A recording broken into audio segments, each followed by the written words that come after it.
You know what, Glenn? What? Tamla just left a few minutes ago to go home. And? We could sneak through her room. Do you really want the wrath of Mrs. Bureau coming down on you?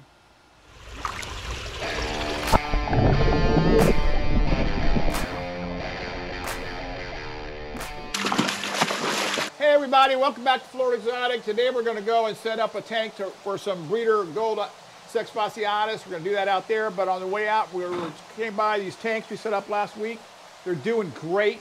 Fish are doing great. They've acclimated really well. The pair of elongatus are hanging out. They're in love. These calisas are digging holes. The Kendali and then combis are really shy fish I'm seeing.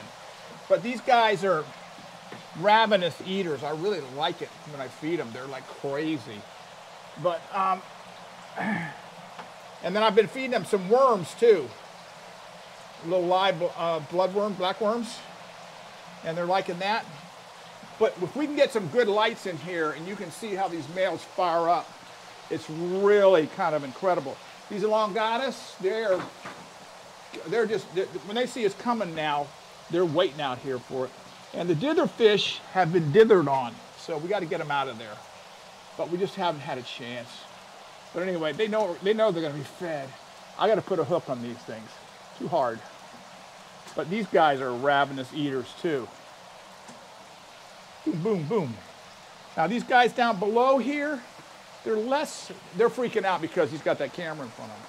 These guys down below, they're not as aggressive, it seems like. A little bit shyer, but they're definitely going to do their thing. They'll come out and eat as soon as that camera's not in their face, but they don't like it. But anyway, they're doing great. But another cool thing is we're getting 5 more of these tanks, and we're getting a 125. And we're going to switch these Calisa to a 125 because I believe they would do much better. I think I count 6 males in there.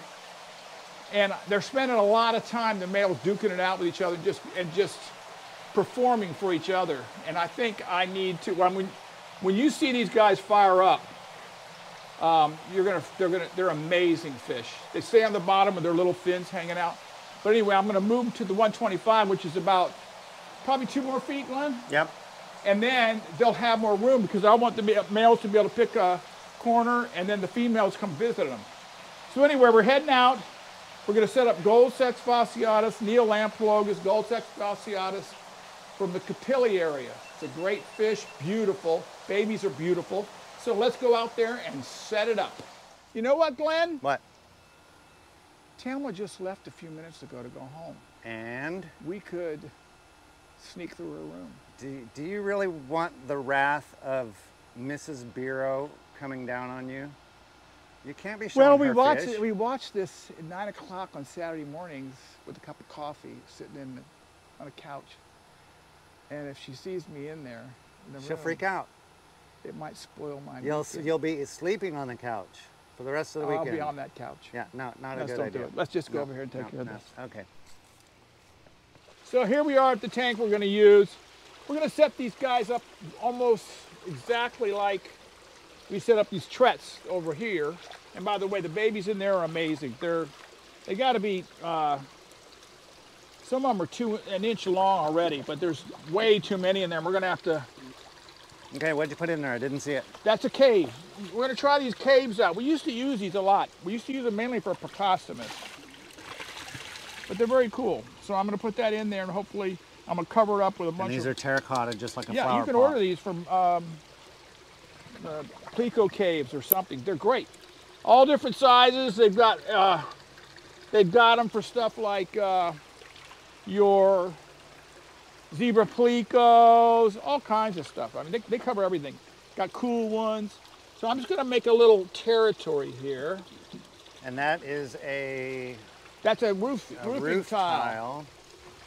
And they're great because the fish can go under them and do what they want. They can hang out, clean that off, and do it. So I'm just going to make a little area here because I'm thinking I've got just one male and the rest are females. And what I'm going to do is set up down that end an area for if there is a secondary. I don't know where they're going to decide to breed, but I don't want the secondary female to get whooped up. If the male picks a female and they decide to hang down there. Now these guys, like I said, they breed just like the Trets, but these guys, they're really, I don't know why they're so difficult. People will say they breed them one time, they get 400 babies, and they never breed again, ever. I don't know why. They stay healthy, they stay nice, but they just don't breed. So I don't know what the story is. So hopefully we'll get some clue here and maybe get it figured out. But anyway, this is a fish that if you had an adult in your tank or two, you would want to be careful because these are aggressive. Trets are aggressive. And you'd want other fish, big Julies, Frontosas, and plenty of rock structure to keep them hit so they can hide out. I'm gonna try to look at this and see. So I'm 100% that's a male. I can see that without it. So he's the male. Can we see? Yeah. I'm sorry. What did you want to see? Want to see the fish. Okay, now, gold sexfasciatus. Now, if we look at it, 6 stripes. 1, 2, 3, 4, 5, 6. So I guess it used to be gold sexfasciatus and somebody got It's like the Tret, they call the 5-bar cichlid. Yeah, this is like the 6 6 bar. And they're from Capilli, and they're called yellow 6 bars, stuff like that. Neat fish. Now, I don't know why it won't breed as well as the Trets, but notoriously it doesn't. These are wild. Yeah, the females, they've got a blue iridescent gill plate. Yep. And there's actually some iridescent blue in the side. on their side there. Beautiful, Yep. beautiful, Yep. beautiful. So this is a great little fish.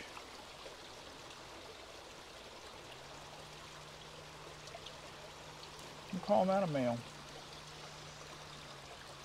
So maybe I should have that bucket right there, Glenn, to put their males. I don't want to keep looking at them. Yeah, there's a male. Well, I hope we have. I was thinking, first time I looked at him. Well, when I first went through the holding tank, I said there was 4 females and 1 male. Well, I don't want to dispute you. But No. I mean, you have the magnifying glass, so that's. Yeah. I was just holding. But normally you could just flat out see it. But you know, oftentimes that's got to be a female. Yes. Yep. Oftentimes, if they haven't bred yet, they haven't shoved eggs out. It's difficult. It is difficult. But once they've shoved eggs out, now I say that's for sure a female too.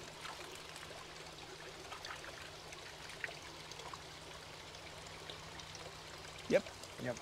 So that's what I'm putting in. 1 male, 2 females. Let me see what else we got here. And this, I think that's a male. I don't know. The second event to me looks a little bit. We're going to store these just in case. So we're going to leave them alone here. We're going to start feeding, take care of them, and hopefully hopefully we'll have some babies from them. I don't know. So anyway, thanks for being out here with us today. Like I said, we had a great time at Aqua Shell. We gave away all our shirts at the very end. We just walked down the line and handed them out to people. Actually had some people put them on and wear them to the show, so even when we weren't there, it was cool. And we hopefully have some surprises coming up in the next couple of weeks for everybody. So thanks for being here. Remember, subscribe, like us, tell us what you want us to do, comment.